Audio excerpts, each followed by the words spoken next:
Bana, inakuwaje timu ya watu wangu wa nguvu? Naitwa Shax. Siku zote nakwambiaga kwamba mimi ndo mwalimu wako ambaye nakufunzaga wewe mambo ambayo nayafahamu. Sasa leo nimepata nafasi adimu kabisa ya kupatana na mamba fulani ambaye amekuwa anazungumza mambo mengi sana kwenye mitandao ya kijamii, hususan kuhusiana tu na tasnia ya utumbuizaji ama hapa nchini Kenya.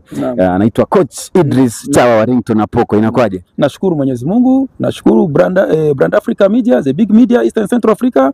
And then nashukuru Kaka J Media, the big media. Wewe ni mmoja wapo ya watu ambao waliongea mambo mengi sana baada ya demo wa Facebook kwa kwamba ameondoka Obina TV. Siku za hivi karibuni tumeona ni kama uhusiano wao ni kama tena umerudi na ni kama wameanza kufanya kazi pamoja. Wewe kwanza maoni yako kuhusiana na swala zima ni yapi? Maoni yangu nashukuru kwanza Mwenyezi Mungu kukubali maombi yangu.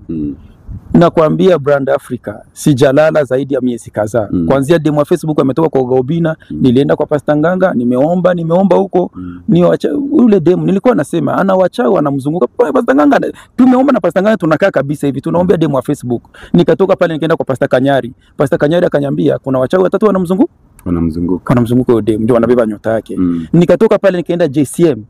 Sawa, kwa Benson Kamau Bishop, nikaomba akasema hapo ndio sasa tukaona mwanga.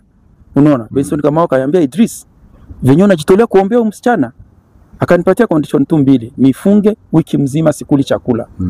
Sikunywi na ukuli. Sababu ya demo Facebook. Sasa matunda yangu yameonekana. Mazuri tumetenda, matunda yameonekana, lakini wanashukuru Idris akishaenda.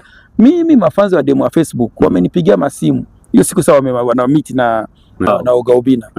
Wanampigia masimu, Idris, utusamee sana, hatukukuwa najua, hata tutachanga tukununulie gari. Nikamwambia msinunulie gari.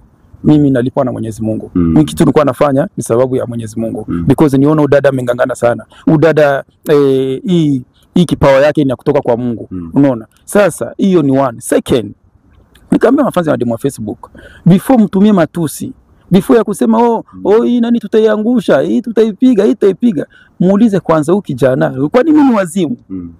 Kwani mimi ni wazimu kia kwanza kuattack mtu rudia kwa hii njia? Na mimi sijamwattack eti kwa kumatusi. Namwambia toka kwa hii njia kuja kwa hii mwelekeo. Kutoka kwa hii njia kuja kwa hii mwelekeo. Ona venye tukurudiana na Obina.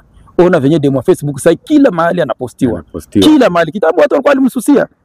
Na mimi nilikuwa nasema atasusiwa until akumbuke arudi nyuma. Retour à l'authenticité, rudi kwa wababu kwenye ulitokea.